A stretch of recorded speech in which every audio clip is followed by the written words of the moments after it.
Senator, it's really good to have you. I know you were in this meeting with Joe Biden the other day, President Biden the other day, about this COVID relief bill. Clearly, he's somebody that wants bipartisan support for his legislation. He wants Republicans on board, yet Democrats and Republicans are so far apart.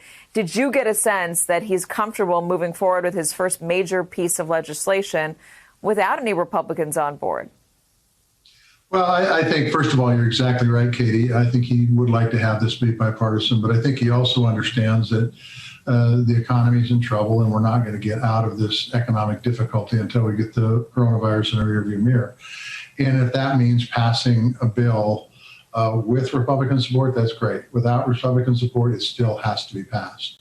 What I'm hopeful for, though, is we're early on in this process, and hopefully we can get bipartisan buy-in, make a few changes here and there if necessary, and move forward. You're in a very red state. What sort of pressure are you feeling right now when it comes to this bill? Well, I mean, I've been talking to economists, and I've been talking to businesses, and I've been talking to folks who've been out of work in Montana, and I can tell you unequivocally there's folks out there that need help, and we need to make sure that they get help. Look, the worst thing that could happen is if we come out, we get this pandemic behind us, and our economy has a bunch of businesses that are no longer open, that have been put out of business because of the economic downturn due to the pandemic.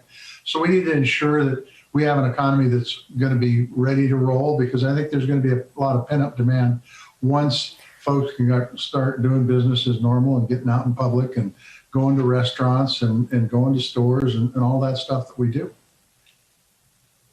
There's so much that's urgent at this moment, relief being first and foremost, and the need to get it through quickly is understandable.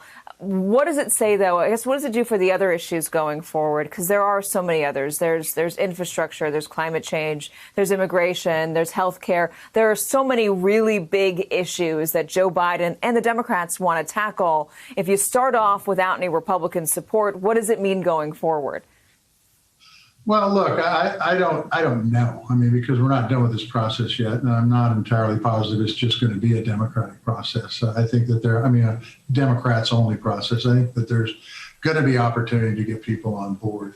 But I will tell you this, I'm chairman of the Veterans Affairs Committee, and I can tell you right now, we need to get more vaccines to VA. We need to make sure that they can meet the needs of our veterans. And by the way, I bring that up because that same explanation goes to businesses in the hospitality arena. It goes to folks who want to get their kids back in school and get back to work. And that's why this package is so important. Now, as far as whether we're going to be doing infrastructure or whatever it might be down the road, I would hope that we take a look at what the country needs and do what's right for the country. And if we can do it in a bipartisan way, that's always the best way. Make no mistake about it. And Joe Biden knows that. President Biden knows that.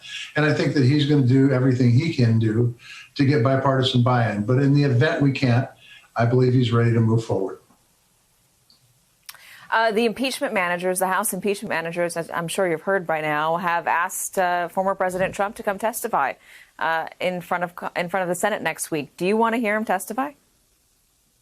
I think he has every right to testify, and I think he has every right to defend himself in an impeachment trial.